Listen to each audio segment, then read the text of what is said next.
So this was the original reference photo, and this is a pretty simple painting. This is unaltered, it's unedited. It's just the photo I took. It's got a nice sense of distance.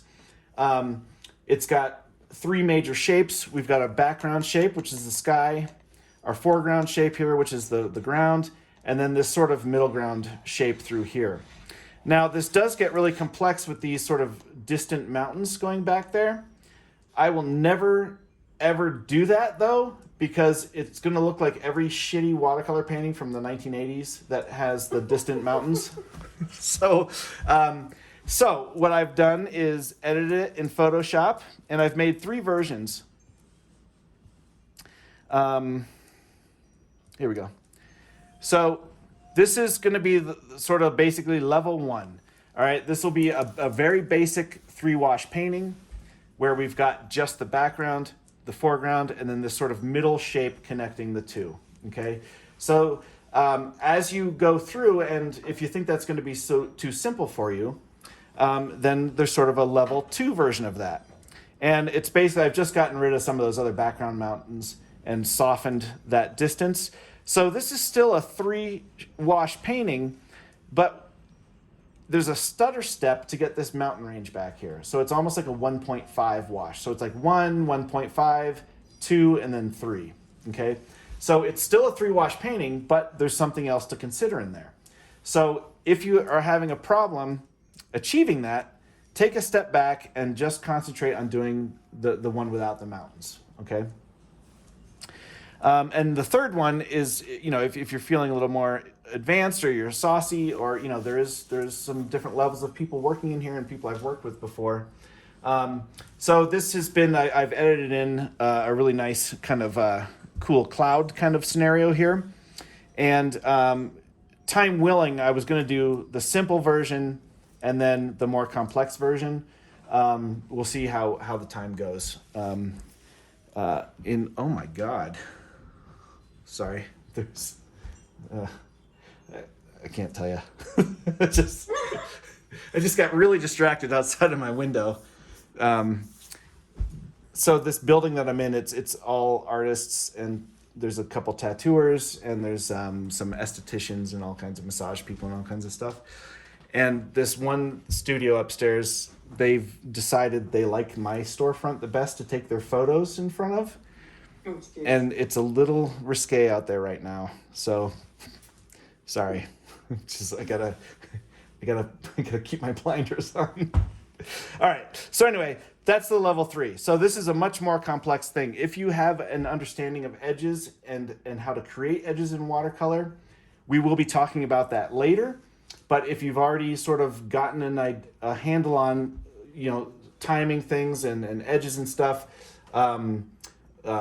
Scott and Jackie, I'm not trying to call people out. It's just people I've worked with before and things we've discussed. Kat, but it is a little bit. It is, this is still a 3-wash painting. There's just a lot of action that's going to happen in the first wash, and then it would be the second wash and the third wash. So it would actually be exactly the same until you get into that complicated stuff in the first wash. So you don't have to do it if you don't, it's more, with this first demo, I really want you to get a handle on some of the basic stuff that's going to happen before we want to walk before we can run. Okay. And, this is a much cooler painting, but this could be just fine too. So, okay. Okay. So there's really not much to draw here. But I do need to, and please pay attention to the way that I describe what I'm doing, because this is what's going to happen every single thing that I do. It doesn't matter what the subject matter is. I'm always going to follow these steps, okay? And the reason I do that is because it creates consistency. It gives me a sort of roadmap to follow. It is also the most logical for me because I'm starting with big shapes, breaking down to small shapes, which in this case, we've got a big sky and we've got a big earth. And we'll talk more about it when we get into the composition, but I'm always considering a rule of thirds, which is basically 9 squares. I'm not going to draw it on here, but it's 2 verticals and 2 horizontals. And that gives me the first information of where am I going to put the horizon line. I'm not going to put it right in the middle here. I don't want equal parts. That doesn't create any kind of, you might say it creates balance in the painting, but it doesn't create a pleasing composition. Okay, and this is pretty low, and I'm not drawing where the trees are. I'm drawing basically where this sort of horizon line would be, that everything is sort of sitting on. Okay, so I'm going to start with that about here.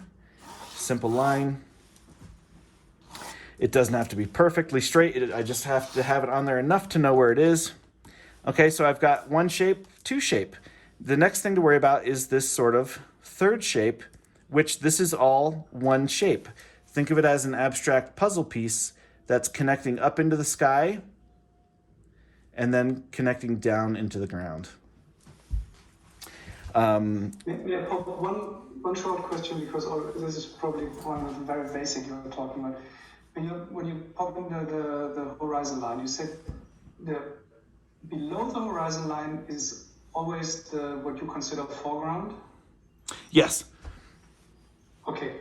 So this is basically, this is the second shape, the second wash thing is below horizon line. Yes. Yeah. Mm-hmm. Okay. Yep. Yeah. So the same way with this cloud, that cloud photo that I showed before, you know, there's a distinct break between where the sky ends and where the ground starts. So it's not the eye line. It's maybe not even the true horizon line. It's basically where all this stuff sits. Okay, so I just call it a horizon line, but it's really just sort of the grounding line, I guess, of everything. Okay, and then I'll consider the shape coming in. And I'm going to draw that there. And then we'll come across. Here's the roof of this guy over here. That's too high, maybe about there. And then we've got this coming in over here. Okay, so you know, I'm kind of doing a contour drawing. Basically, I'm treating this all as 1 shape. I'm not drawing individual trees or anything like that. And I'll just be a little more careful with drawing in the front of this guy here. I usually don't erase unless I think it's going to confuse me.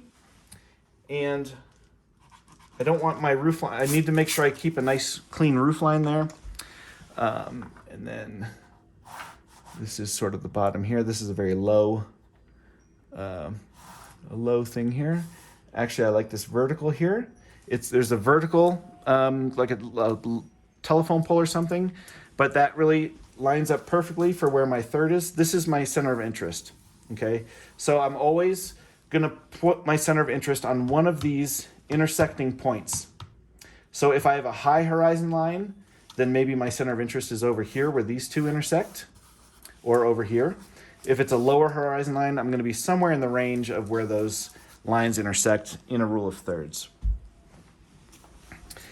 Okay, and then I've got this bush here in the foreground that kind of helps connect the foreground to the middle ground. There's a little house. There's another little structure over here. I'll just get a little bit of that roof, but it's really kind of hidden back in over there. I'm not going to put this other vertical. There's other verticals here, but I'm going to really run into a strange situation. If I put that vertical there, I'm going to have a field goal. I'm going to have 2 verticals in the exact same spot. I don't need one over there. Okay, so I'm not, even though it's in the photo, I don't care. Okay, so that's kind of back through there. This stuff comes through here. And then just so I don't get lost, I might put a line of where this sort of fence line is here. Tree line's back there. And I'll kind of lightly put these in just as sort of a fence line there. Okay, that's it for the drawing. It's a very simple drawing, and any of the detail and effects in here are all just going to be done with brush tricks. Okay. Okay, so here, yes. So in the photograph, there's nothing breaking that mountain horizon, like that mountain line going up into the sky. Uh-huh. Are you gonna have any of those, like you always hear about wanting to connect all of the different, like the 3 different areas? Or like, for example, with that tree on the left-hand side, Uh-huh. be higher than the mountain in the back? No, so actually, when I photoshopped this mountain out of there, I'm gonna just have that kind of come down. So this one's actually gonna have no mountain. Okay, This gotcha. this version will have a mountain, and this version has no mountain but a bunch of sky or a bunch of clouds, right? So I kind of picked this one in just particularly so people who need some work on making sure they do a nice smooth wash, if they can practice through, by doing that without, because when we get into this is what I call a level 2 difficulty. This breaks up the idea that you have to keep this really nice field smooth wash. And with this tree here, I have made it larger in proportion here, just enough because I'm actually getting this really nice sloping V that comes in. So it's enough to kind of help direct me over to my focal point. Somebody sent me a picture that they did recently, and it was a pretty good painting. The drawing wasn't good, but the watercolor technique wasn't bad. But they had put this tree.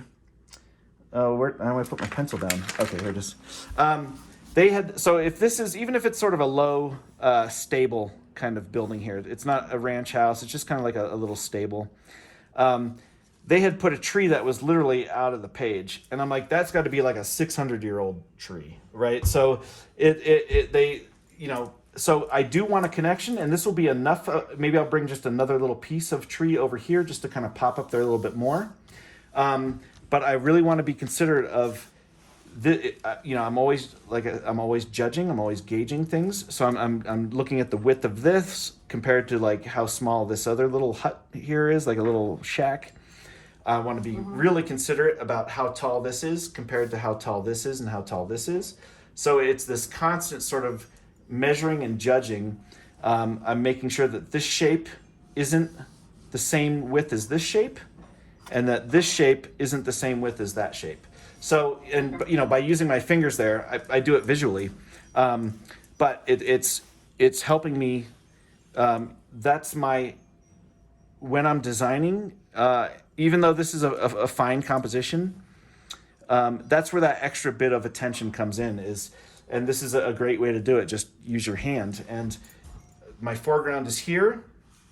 It wasn't the same width as this until I put that little guy on there. But it won't. It'll still feel okay. This is actually, that's taller. Okay, if we're there to there, okay, that's taller, so that's good. That was actually a good decision because otherwise this tree would have been the exact width as this, which would probably make it feel closer to the width of that, which it's not. But those are the things I'm always thinking about. So, this is here, this midsection is here, but then as we come across, this is much lower. So it's giving me this nice kind of Idaho-shaped or Oklahoma-shaped sky here. So I'm always looking for those shapes, and I'm always judging, and I'm always gauging. And this is the easiest way to do it. So I don't want this to be the same distance. So I've got a lot of rhythm here, like this is like, so I'm always thinking about that horizontally and vertically. I'm making sure I'm not striping it where I've got sky, middle ground, foreground. So I've got a lower horizon line to have a bigger sky, which ultimately is only so I can either support having a mountain. If I had the mountain back here, it would be about here. And if I had this big crazy sky, I need room to do that. Okay. So this is a little bit of an all-purpose composition. Gotcha. Okay. Okay, all right, so here we go. And how many washes am I going to do this in? Anybody? 3, right? 3 washes, right? And I'm going to do the top wash. I'm going to bring it all the way down behind these trees because I want to leave some little holes in the trees where I can see through them, so it doesn't feel pasted on there. I'm going to want to, I'll probably, this is so dark in the bottom of the barn or whatever thing is, that I can bring that wash straight through. I am going to negate the sky, or I'm sorry, I'm going to negate the roof because I really want a feeling of light on the roofs. And I'm just going to come to that sort of horizon line there. I don't want to go into the foreground because I want to keep that bright and a different kind of color that's going to happen in there. Okay. And I'm going to start with a mop brush. So mop brushes hold a lot of water. They're made for washes, and that's it. Once the major washes are done, I'll put this brush away and not use a different, and I won't use it anymore. So I'm going to work from my biggest shape down to my smallest shapes. So the last things I do will be fence posts and detail stuff. And as I work through the paint, I'm going to start with this brush. When I get into these trees, I'm going to switch to probably a sable because it breaks up nice and it kind of moves around. Well, if I can find it. I'll probably switch to this sable to get all this foliage in here. And then I'll end up coming down to this brush. And essentially, once I finish with that brush, it's done. This holds a lot of water. This doesn't hold a lot of water. I want to work from thinnest washes to thickest washes. So if I try to do the whole painting with this brush, I'm going to have a lot, it'll be impossible to really control the consistency of pigment to getting thicker. Okay. I'm also working on a 45-ish degree angle. And that's, I don't want to push these washes down. I'm going to let everything kind of, gravity's going to help pull things down for me. And I'm not going to go back and I'm not scrubbing in. I'm going to be making nice, broad, clean motions. Okay. There's no correcting. There's no going back. There's no coming back upwards. I mean, and I will break all these rules at some point, but for the most part, it's one and done. You get one shot and that's it. Okay, so here we go. And it's a little, I don't know why it's so dark here. On the replay video, I have a much better shot of my water cup and sponge. So really pay attention to what I'm doing there. But again, like I said, the things I do, I'm doing consistently. So I'm always starting with water first, and then I'm bringing in pigment. And that helps me control the consistency because I know how much water is in there. So I'm slowly adding pigment if I add more pigment, this is getting, a little thicker and richer. And I am doing blue, but I don't want this to be a pure blue sky. So I'm actually going to throw in a little bit of alizarin, a tiny little bit. And this is going to just sort of gray it down just a hair, but I also don't want it too gray. Okay, so now I've got a giant puddle here. I've got plenty. I'm not going to have to mix any more sky. I can do my whole sky with this. Okay, so I'm going to just fully load my brush, and here we go. All right. I'm not going into any more water. I'm just using what's in here. You'll see a lot of, I was touching this with my greasy fingers. So that's on me. That's my fault. But there's a lot of little fingerprints here. I was eating potato chips before we started. So anyway. That's so interesting though, that you don't think about being really careful with touching your paper. Yeah, maybe it'll look interesting. I don't know. But they're totally my fingerprints. God damn it. Okay. Your DNA. Yeah. Okay, so I'm just bringing this wash down, and it's just, you know, when I do a wash, I'm not going too fast. I'm letting it sort of, you see this bead coming here? I'm gonna just touch up right next to it. I'm holding the brush at the very end and very lightly, and I'm just gliding across, putting barely any pressure on the paper. Oop, almost went over that roof. Leave that roof there. And that is on Saunders water per drop. Yes, yeah. And I'm gonna go right underneath. Be a little careful here where I cut around that guy. Just gonna leave a nice bright spot for the roof there. Okay, and that's wash number 1. And that would be a beautiful wash if it wasn't for my fingerprints. Okay, so that's it. That's wash number 1. And this consistency of pigment is it's sort of like a tea-ish mix. It's a pretty light. And with this bead that's left over, I'm just going to grab this brush and pick up the bottom here, because I don't need that anymore. So it's done its job. There it is. Okay, wash number 1. Now wash number 2, I'm gonna go basically right at that line. If I wanted to let it dry fully, basically I want it to dry enough to where it's not still running down the paper. I don't want to put a sort of yellowy green in here and then have this sky melt completely into it. So it's, you know, you can leave there's going to be such dark connecting this that I could leave a little strip here, or I could just wait a couple beats, and then continue with the next wash. But if your if your paper is still sopping wet, we don't want that running into the foreground. Okay, we want to keep these washes separate. Now, Are you on a quarter sheet right now? Yeah, it's just a quarter sheet. Yeah. Okay. Mm-hmm.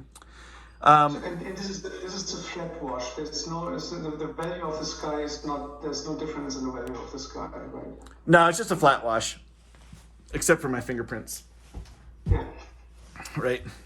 That's probably it's probably the first time that's happened that I can think of where it's that particular of a fingerprint. All right.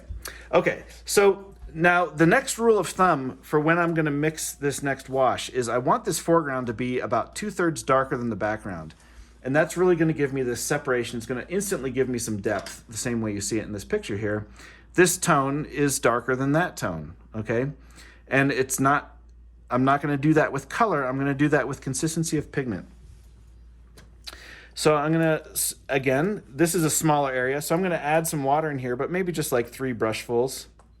I don't need a huge wash to come through. And it's green-ish, but I'm not going to start with green, because then it's going to be I'm going to have to work really hard to overpower that green. So it's really leaning more towards a yellowy.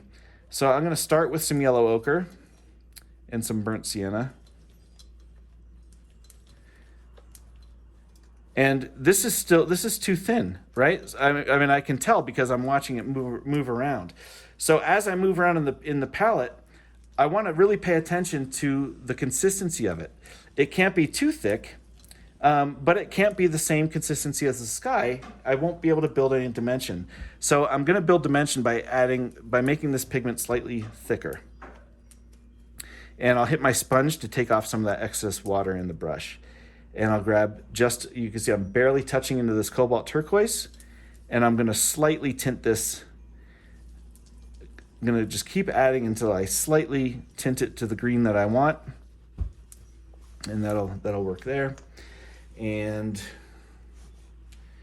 I'm going to come right across, and now I can actually touch that. I will get that overlap, but it won't matter because that's going to be covered up later. Okay, so now as I bring forward, I want to get this mix thicker as I come up forward. So I've started a little bit thicker than what's in the sky wash, but now I'm not touching any water. I've got water in here in my palette. So if I add more pigment, to that, it's going to get thicker. It has to, because I haven't added any more water. I've just added more pigment. Okay, so you can see the difference in tone there. All right, so I'm starting to build this up towards me. And there's also water on the paper here. So as I add more pigment, I don't need to grab any more water. I can just grab more pigment, and I'm warming it up a little bit with a little bit more burnt sienna as it comes. There we go. Okay, that's coming forward.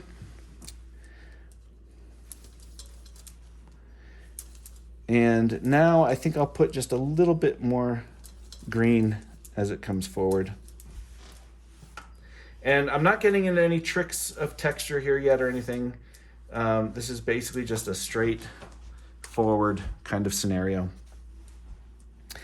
Now, one timing thing I will do here, I'm going to switch to this brush, and I want to sort of start to suggest the idea that there's this tree line here. So I'm going to come in with much thicker pigment. I'll throw a little bit of purple into that. Actually, maybe a little bit of red and green. Oops, too much green. There we go. And while this is still damp, I'm going to just kind of skip in a little bit of an idea that there's this sort of fence line in through here. And that's going to give me just a really soft, kind of subtle edge. And I'll tell you right now, I didn't do the foreground dark enough, so I will come back and do another glaze on that. Okay. Now, I know I'm going to glaze this foreground. It's still a 3-wash painting, but with a glaze. So I'm going to actually spritz on this just a little bit to add some texture.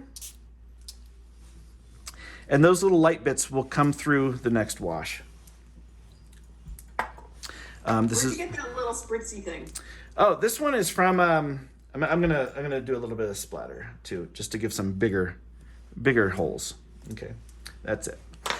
This is from Sunglass Hut. Oh, nice. I just got it and I instantly dumped out the lens cleaner and just filled it up with water. But it's a very fine. It's a nice, very fine mist. Cool. Okay, so this is wash 1. This is wash 2.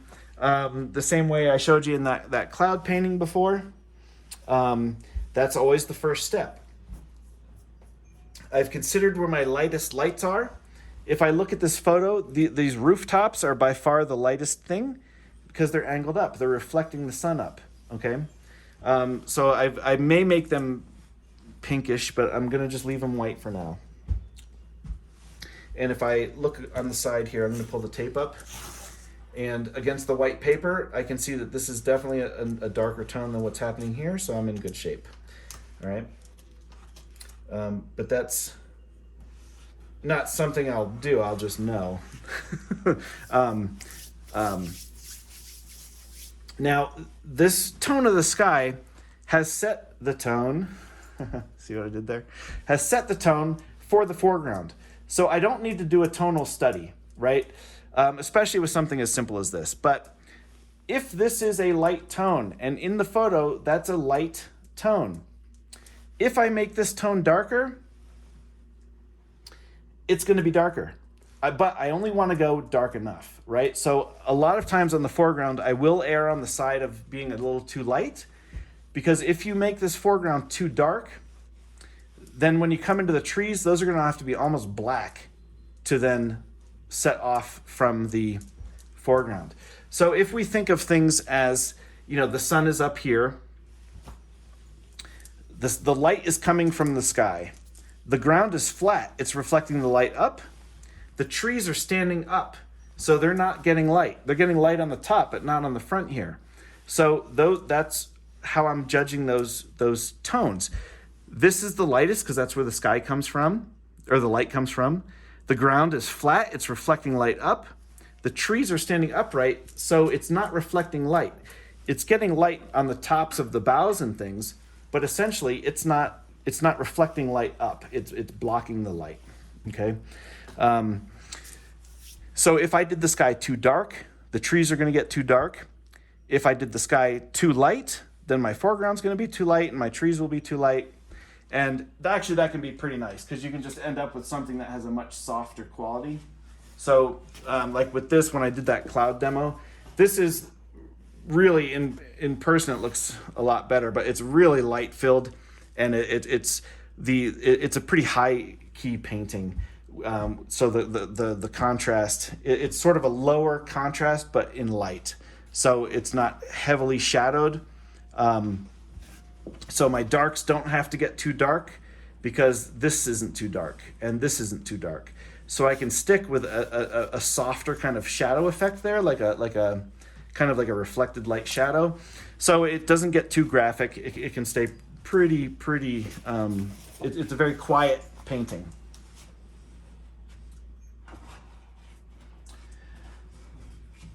Oh, Jackie, were you in the cloud thing, right? Yep. Oh, so that was the pink clouds that I did. I ended up finishing the painting, Great. and then the one with the broken blue sky, that just finished up that guy there. Just some little chickens. So anyway, anyway, okay. So I've been stalling for a reason. Once I do these first two washes, I do nothing, absolutely nothing, until this is bone dry. Bone dry. Do your first two washes, and then everything else is going on top of these washes. I've basically sort of done an underpainting, and now everything else is going to go on top of that. So if I'm in a rush, I don't want these trees to then run down into the foreground. The same way I didn't want the sky to run in the foreground. This is still damp in through here, so if I do the trees too soon, I'm not going to get this nice kind of staccato shadowed edge. It's going to be too soft of an edge in there. So I need to make sure everything's dry. And I can't think of anything else to talk about to stall, so I'm going to blow dry it. What about your edges? For trees in the distance, typically we've been trained that those need to be soft because it's in the distance, but you don't worry about that, right? Well, not in this particular painting. Not in this, okay. Yeah. So these trees are all pretty close. I'm not getting a feeling of depth back there. It's almost like a tree line, right? Okay. And we will be addressing edges when we get more into talking more about timing. Okay. Because if there were soft edge trees back there, ideally I'm going to put them in while the sky is still wet. So that's Right, okay. We're jumping ahead. Okay. Sorry about that. No, it's fine. I mean, it's a great question, but it's beyond what we're tackling right now. Because first, I really need to make sure that we're understanding the consistencies of pigment and how they sort of instantly build depth without having to rely on anything other than consistency of pigment. So even if I was doing this monochrome, I could make this feel slightly 3D just by the consistency of pigment. Sounds good. Okay, hang on one second. I'm just going to blow dry this. And I'll never blow dry until everything has stopped moving. It's past the point now where anything is going to keep blurring or moving, but it's just a little damp. So I'm going to just mute this while I blow dry.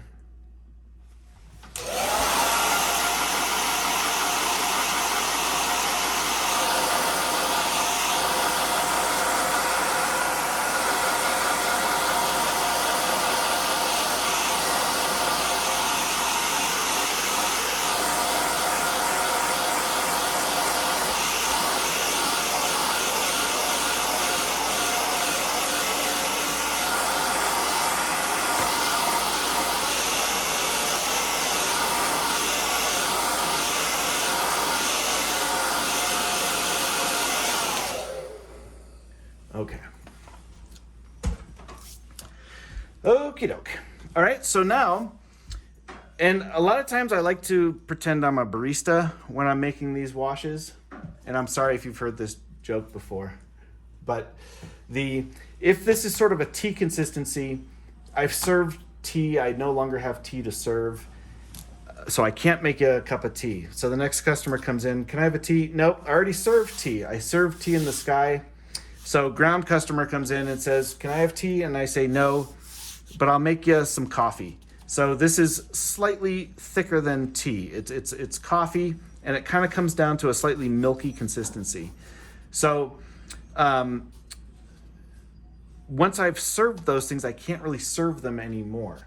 And that's going to help me build my tone throughout the painting. So this consistency of pigment down here, this is milk, but it's like a skim milk. It's not like a good milk. It's a pretty thin skim milk. So I'm not going to start with a skim milk here because I don't have any left. I've already used it up down here.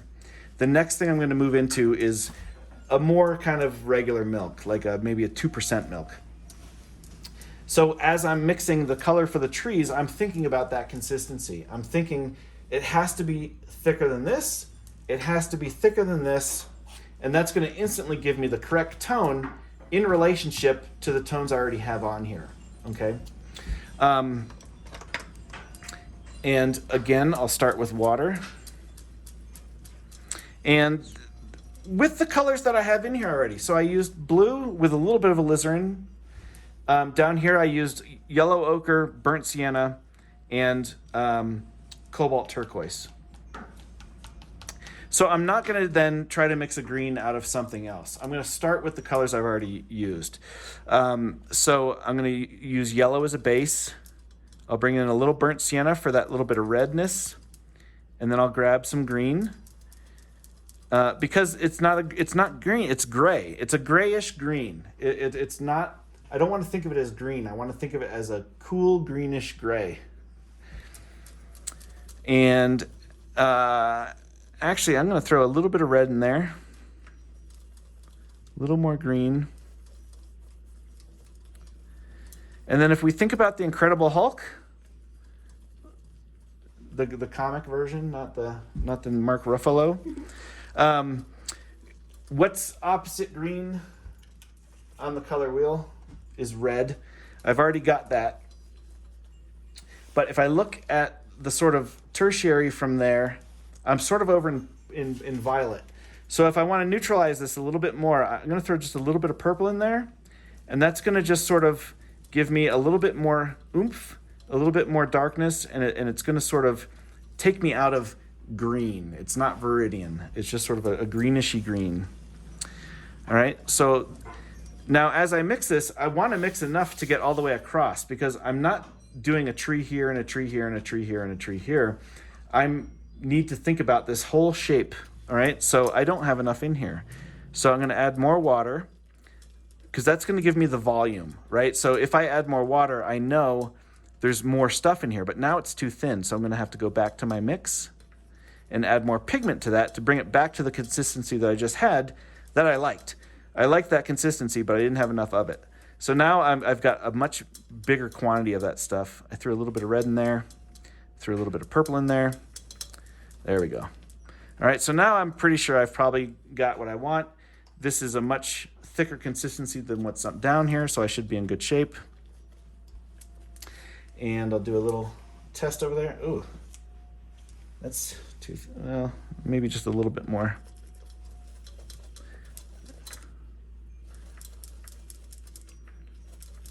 Okay, so I didn't add any more water. I've already got water in here. I'm just adding more pigment, and that's going to make sure I'm thicker. But what I'm seeing there is just a little thinner than what I want it to be.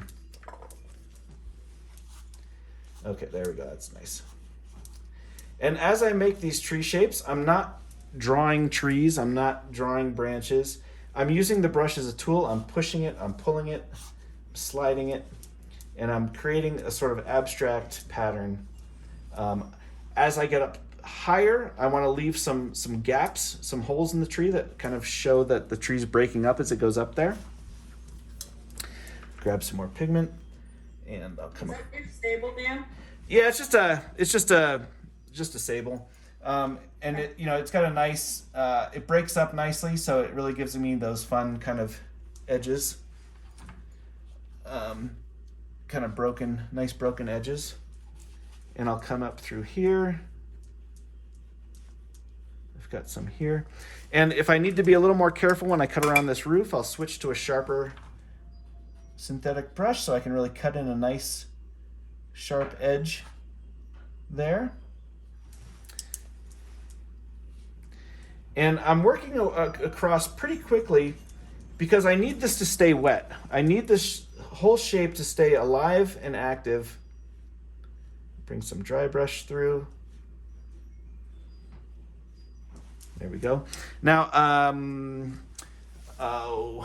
Greg, if I wanted to bring an element of softness, I could come with pure water and just drop some water on that back just to sort of make some softer edges back there. But I don't want to complicate things too much. I could also just drop some water in through here to create more texture. And this is a breaking point. So I want to do any of the stuff that I want to do over here while it's still wet. And my studio is so dry, I'm still going to continue over there, but I need to address this area before it dries fully. And now I'm going to actually grab some burnt, nope, it's not burnt anything, it's French ultramarine. I'm going to grab some burnt, nope, a little bit of burnt sienna, but mostly French ultramarine, and just really want to pump in some darks at the base of here. And this is a wet into wet. It's going to give me some abstract darks and soft edges in the base of those trees here. Be a little. I gotta cut this roof a little bit better. There we go. Okay. Okay, so I'm dropping in much thicker pigment and much darker to really make sure I get that sort of, I want them to be grounded, and I really want, I want that feeling of light on top of the trees. Okay, and I'm just gonna play around over here. I do a lot of finger modeling. I was a hand model as a child. It's not true. And I'm going to do just a little bit of calligraphy just to add some more interest here and some more vibration. It's just going to give me more energy there.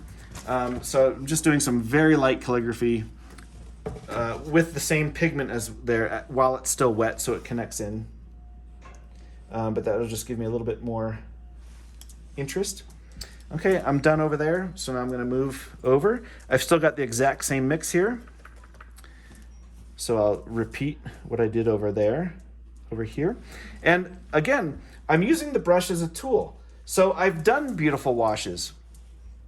I've done, except for the fingerprints, but I've done clean washes. Now's the time to create texture and the time to use your brush as a shape-making tool. This is not applying little blobs of watercolor. We're not painting in trees. I'm using this to make interesting shapes. So I'm going to push it. I'm going to pull it. I'm going to leave little gaps. Again, as I start to come down, I don't want to leave any gaps when I get too low, because that's not how trees grow. And I'm going to frame in the top of the roof here. Just connect that in there. And I'll just break up that edge there. Maybe there's a little sprig that comes up behind there just to help keep that roof defined.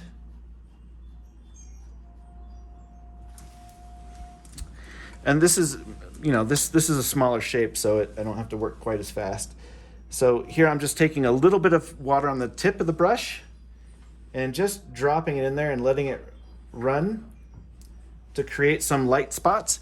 So it's almost like I'm putting in a mid-tone and then washing it down with some water to create highlights. But they're subtle highlights. They're just enough subtle to give some volume in there. And we'll come in here and I'll just dry brush that line. So I don't want any hard straight lines, right? I want things that connect up and connect down. So if I just do a perfect straight line anywhere, it's gonna end up feeling like really fake. So if I can dry brush across really quickly and just sort of leave some shapes and connect. And actually, I'll go ahead and dry brush in front of front of the stable shape here. And I'll leave some highlight back there, but I will dry brush just a little bit just to kind of break that up. And right now it looks like this is floating, but it should settle down once I get the actual tone in there.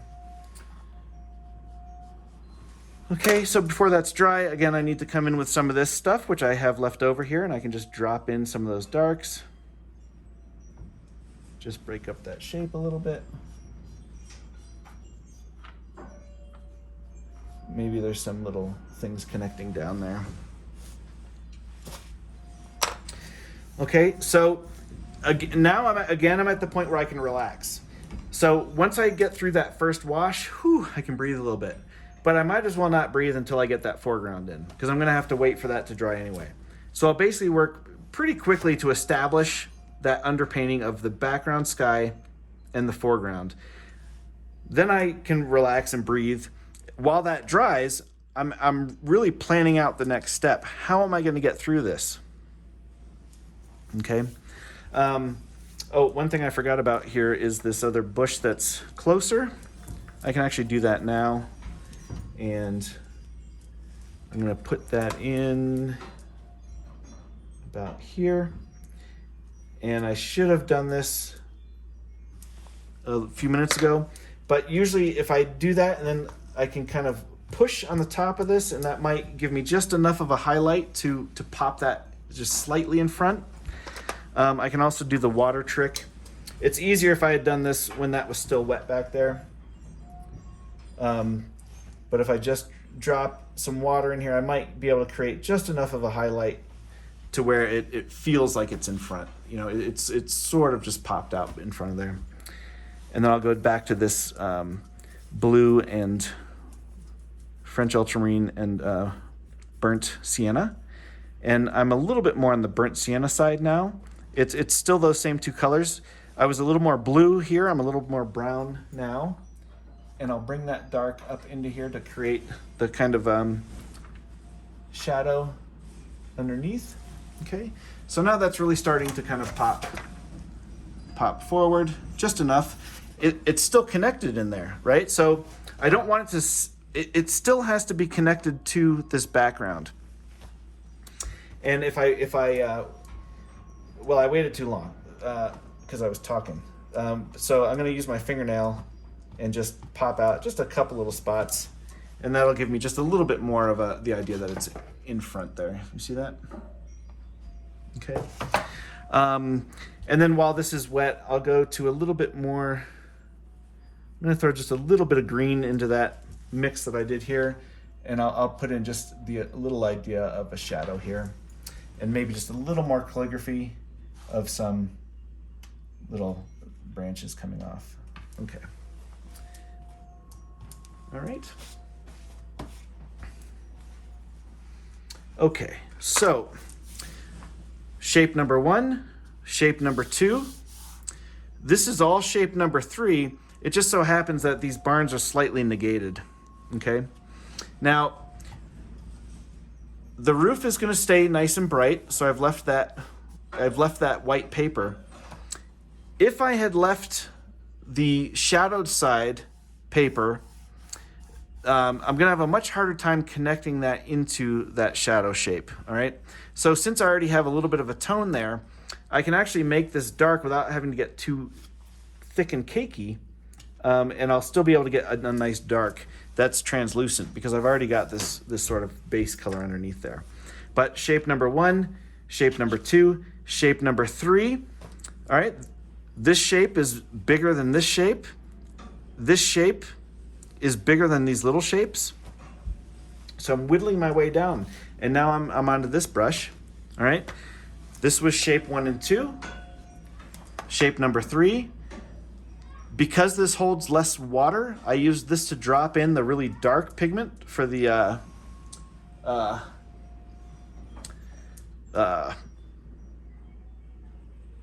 sort of controlled edge shadowing in there. And now that I've got these little things, I'm going to come just to this. And for this, I'm going to use a It doesn't even matter. It just needs to be a tone. So I'm actually going to take this color that I used in here and just sort of mix around. It just needs to be a sort of gray. And I'm going to pop it in there, into leaving that highlight.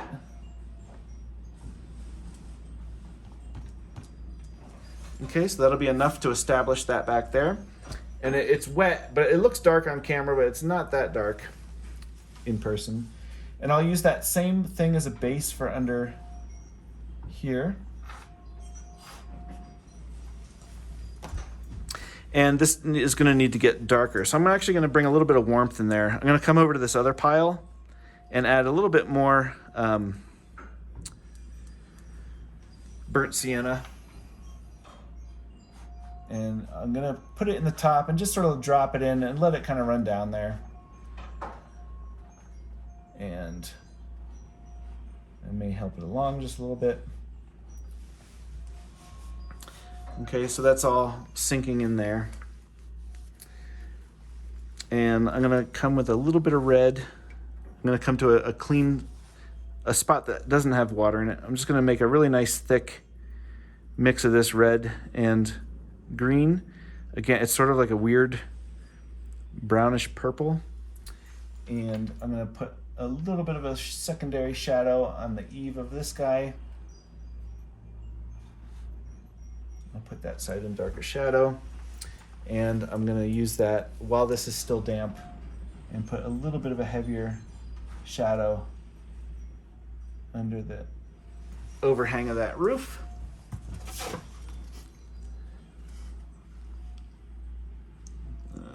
Okay. Okay, and now I need to make a decision. So the I want to keep light through the center of the painting here, but I do need to build this foreground up a little bit. I knew it was going to be too light, but it's adjustable now. So now I'm gauging this foreground against what's happening here with these trees. So the tone of these trees is telling me I need to get a little bit deeper in my foreground. And it's actually okay because it's going to give me an opportunity to create some more texture in this foreground. So this will be a glaze. And I'm going to start with just water. And now I did put dark in here, so I'm going to have to be careful not to disturb that too much. I'm actually going to blow dry it to make sure it's dry all the way.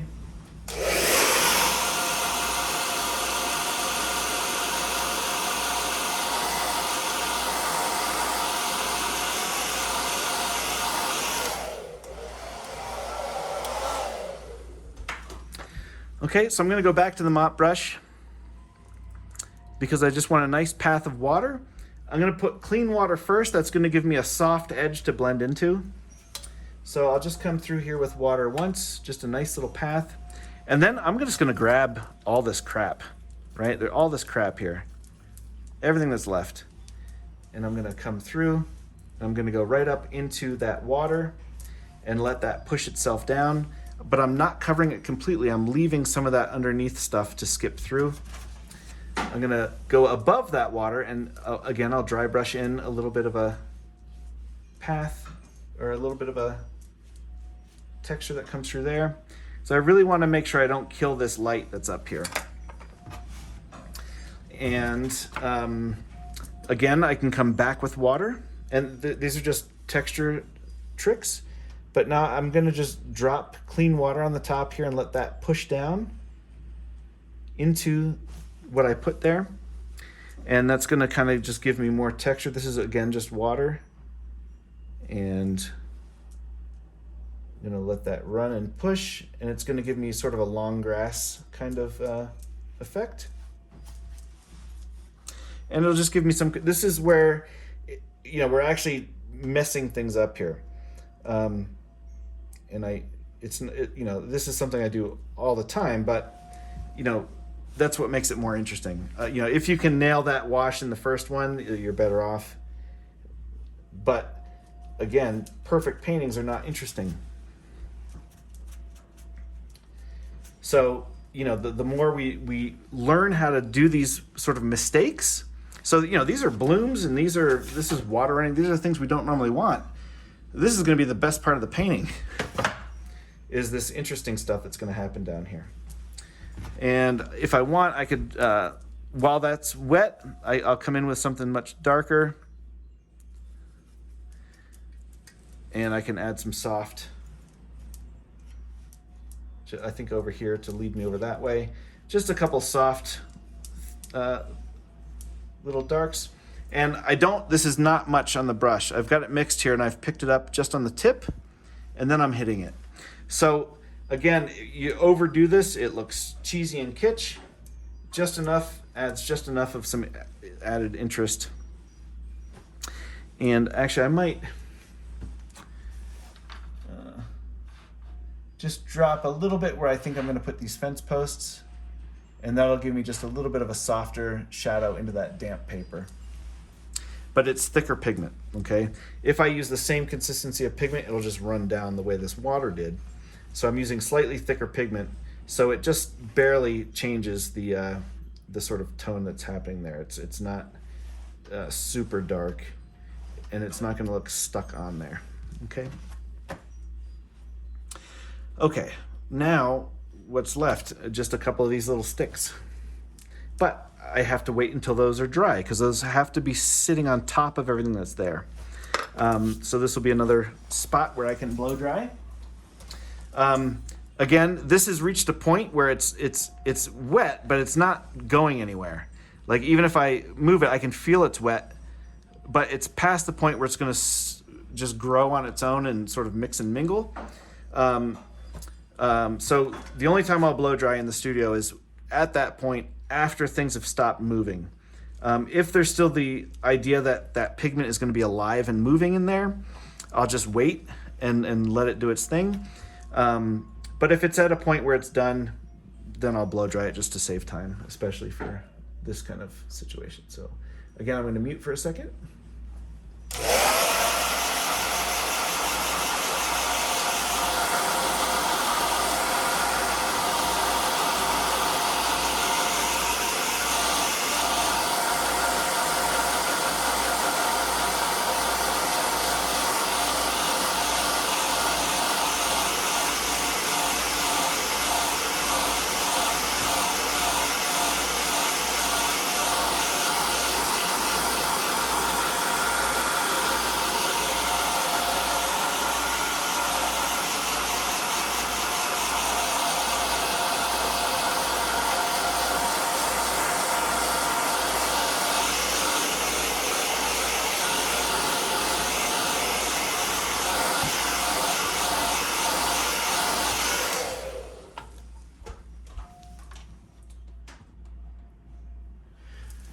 Okay, so now when I was talking about this background mountain and this sort of being like a wash 1.5 to sort of make that happen, what I've done here is this is still a 3-wash painting, 1, 2, 3, but then there's sort of a half step here to bring that into something more interesting, right?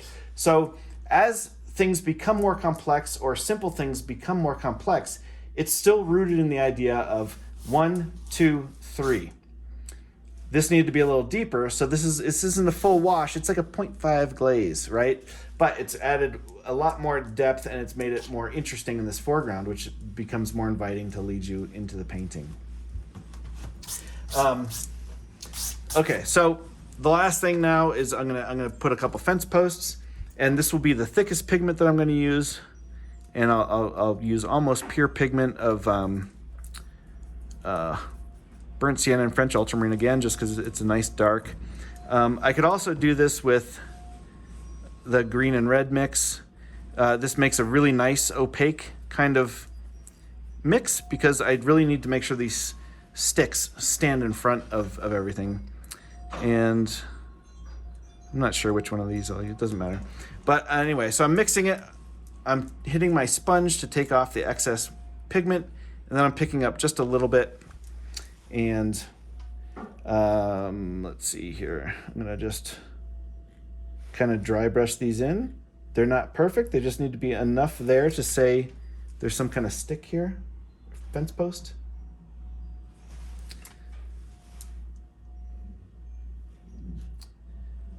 down there. And now I'm going to do just a little trick of light against dark and dark against light. So in front of this dark here, I'm going to bring a little bit of gouache and pop those out in front. I guess this guy too, pop out in front. Now I need to make a decision about that roof.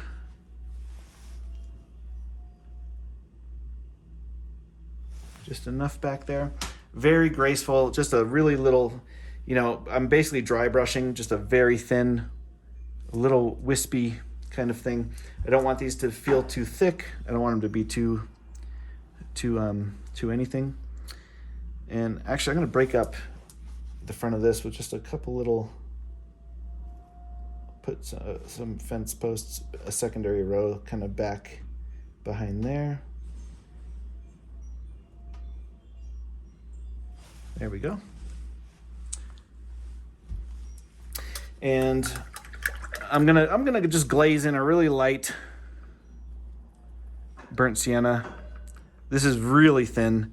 This is almost water with just a tiny bit of burnt sienna. Because I don't want it to overlap, I don't want it to affect the stuff around the back there. But I'm gonna just touch in a little bit of that on the roof here. It'll just come right across, boom. Just to kind of warm up that roof.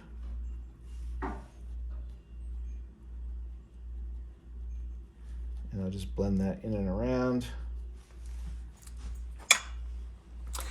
And that's about the simplest painting that I can do with some tricks, with a couple little fun tricks. Okay, now the last thing, and again, I have no qualms about using gouache. Sometimes if I'm talking to people who do have qualms about using gouache, I'll use an X-Acto knife and I'll turn it upside down. I'm not using the blade side, I'm using the back side. And if something is fully dry, you can, and especially because I'm using thicker pigment, I can actually scratch out just a little bit on the surface of the pigment without affecting the paper. It's just scratching off a little bit of that pigment.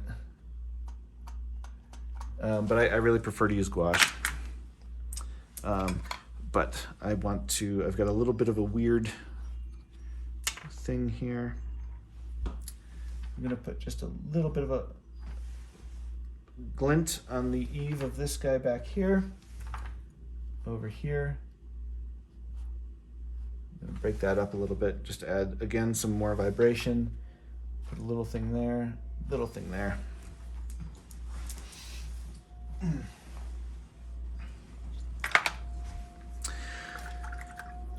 Okay. Okay, so essentially this would be done. There's no going back. It's all done in one shot. There's some really interesting stuff happening in the foliage and in the trees here. This ended up popping out just enough, but it also, your brain kind of makes it okay by saying, oh wait, this is touching here, this is touching here. So it's totally putting it on a different plane. So they're just sort of the little, they're kind of visual tricks. Now, one thing I can do though, just for fun, is I can turn this into this, if I'm careful. And so this is the end of this one. I'll take a picture of it first, because I might fuck it up on this next section. But I'm actually gonna glaze in the back mountain there and see what that does.